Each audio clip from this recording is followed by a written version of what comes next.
आप अगर स्वीकार करते हैं क्रिश्चियन धर्म तो कोई बात नहीं, आज के बाद में कोई भी भारत के अंदर मैं अनाउंसमेंट करूंगा अखिल भारत हिंदू महासभा की तरफ से कि कोई भी इनकी टिप्पणी को कोई जवाब ना दे, क्योंकि अब ये स्वीकार कर लिए हैं मुसलमान धर्म और चाहे क्रिश्चियन धर्म, लेकिन आप ये दोनों को स्वीकार ना कर करके हिंदू में रह करके हिंदुओं की आस्थाओं को अगर आप ठेस पहुंचाएंगे तो यह पूरे भारत के सनातनी लोग बर्दाश्त। रौरा से वो सवाल बा कि रौरा उत्तर प्रदेश, बिहार, हैदराबाद, आंध्रा, गुजरात हर एक जगह घूमत रहत तनी। रौरा से भोजपुरी में एगो हम सवाल करब, रौरा बिहार में भी राउर मठ बा, रौरा बिहार में भी आवत जात बानी, रौरा बिहार में भी राउर गौशाला बा।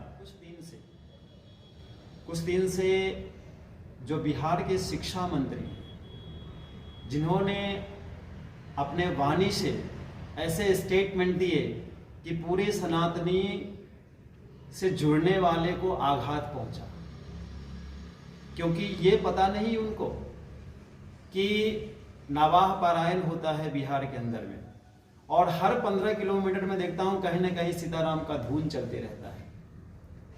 रामचरितमानस जीवन को हमें कैसे जिए वो सिखाता है, लेकिन जिस तरह से इन्होंने टिप्पणी किया है रामचरितमानस के ऊपर में, मुझे लगता है कि ये उनकी गलती नहीं है, इनकी सोच की गलती नहीं है।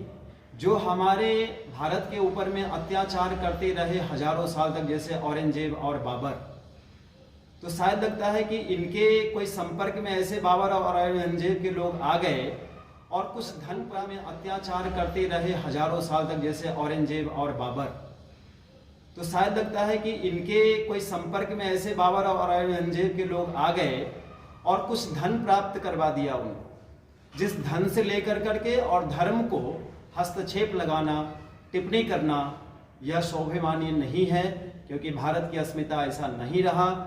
ठीक है, आपने टिप्पणी किया है, पूरे भारत के संगठन तैयार हो चुके हैं उसको खंडन करने के लिए, लेकिन मैं आपसे निवेदन करना चाहता हूं कि आप भी तो हिंदू हैं। आपके घर में कोई शादी, विवाह, मुहूर्त कोई भी है तो आप पंडित के पास जाते होंगे ना मुहूर्त निकालने के लिए। सबसे बड़ी बात है, सबसे बड़ी बात है कमलेश दास जी, आप भी एक हिंदू हैं और हिंदू होकर के हिंदू धर्म को ही आप लोग बदनाम कर रहे हैं। ये क्या चीज का आप लोग ठेका ले चुके हैं? इसमें आप लोग की कितनी संपत्ति प्राप्त हो रही है? हाँ, इसका तो एक हमारे देश के अंदर में तो कहा ना कि यदा यदा धर्मस्य ग्लानि भवति भारत भुत्थानम अधर्मस्य तदात्मानं सृजाम्यहम्। हमारे देश के अंदर में जब धर्म का बहुत बड़ा पैनल खड़ा हुआ है, तब तक ये अधर्मी लोग आकर के और धर्म को विनाश करने के लिए खड़े हो जाते हैं। जैसे राम राजा बनने जा रहे हैं, उसी में मंथरा खड़ी हो गई। जब वनवास काटने लगे तो रावण खड़ा हो गया। भस्मासुर, त्रिपुरासुर, भौमासुर, ये सब जितने भी असुर हैं, इनके जो खानदान के लोग अभी तक भी जिंदा है, और वो जिंदा क्या करते हैं, ऐसे सत्ताधारियों को मिला कर करके और कुछ धन दे कर करके और हमारे धर्मों को, हमारे संस्कृति के ऊपर, हमारे संस्कार के ऊपर में, सनातन के ऊपर में हस्तक्षेप करना और अपनी वर्चस्व को जमा देना। लेकिन ध्यान रखें आप, भगवान कृष्ण कहते हैं, पवित्रानाय साधूनाम विनाशाय च दुष्कृताम धर्म संस्थापनार्थाय संभवामि युगे युगे। जब संत और महात्मा, ऋषि मुनि जब आगे आ जाते हैं भारत के अंदर में, तो ऐसे दुष्टों को विनाश करने के लिए कोई भी असंभव नहीं है, सब संभव हो जाता है। क्योंकि आप हिंदू हैं, इसके लिए आपको समझाया जा रहा है। इस तरह से टिप्पणी अगर करेंगे तो शायद कल जाकर के बहुत बड़ा प्रयोजन हो सकता है आपके लिए।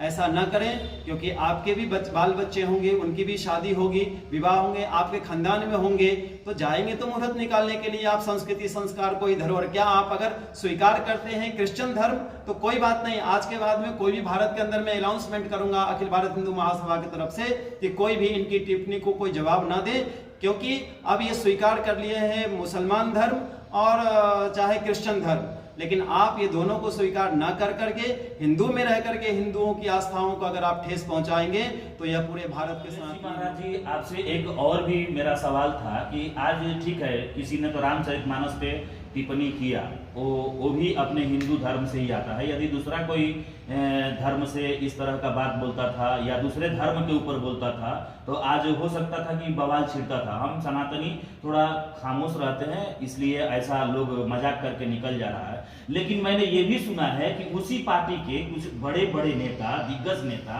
वो कहते हैं कि रामचरितमानस पे कुछ अच्छा भी है, कुछ कूड़ा कड़कड़ है। तो कूड़ा कड़कड़ कहाँ है? हमने तो पढ़ा है, हमको कहीं नहीं दिखाई दिया। नहीं, आप क्या कहते हैं? मैं यही बात कहूँगा, सनातन का नाम होता है नया, नूतन और परिवर्तन जी।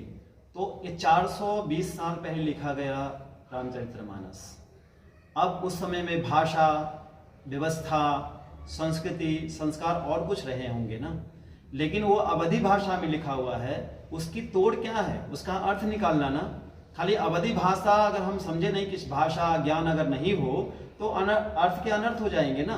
तो जिस तरह से उसने उस अवधी भाषा को लेकर करके और टिप्पणी कर रहे हैं, उनको पहले रिसर्च करना चाहिए, क्योंकि ये भाषा का तोड़ क्या है, इस भाषा का शब्द। क्योंकि आज जिस तरह से उन्होंने टिप्पणी किया है, उसी टिप्पणी के ऊपर में हजारों संत ने और हजारों लोग रामायण पढ़ने वाले ने उनका डिफिनेशन बताया है, उसका अर्थ बताया है कि जिस तरह से आप अर्थ को अनर्थ कर रहे हो, ये अनर्थ नहीं करना है, ऐसा उनको इंस्ट्रक्शन मिला है। फिर भी अगर वो कर रहे हैं तो इसका मतलब एक ही सवाल है कि ये जो कन्वर्ट का हिसाब है जी, जो कि भारत को, सनातन को बर्बाद करो और तुम अपने आप से आबाद हो जाओ, हिंदू सनातन को कन्वर्ट करो और तुम पैसा लो, उसी मिशन से ये काम कर रहे हैं और उसी मिशन में ये अभी कामयाब हो जा रहे हैं धन के प्रति। लेकिन इसका कोई तोड़ नहीं है, कोई बर्दाश्त नहीं करेगा और इसको झेलना पड़ेगा इनको, आज पक्का बात है।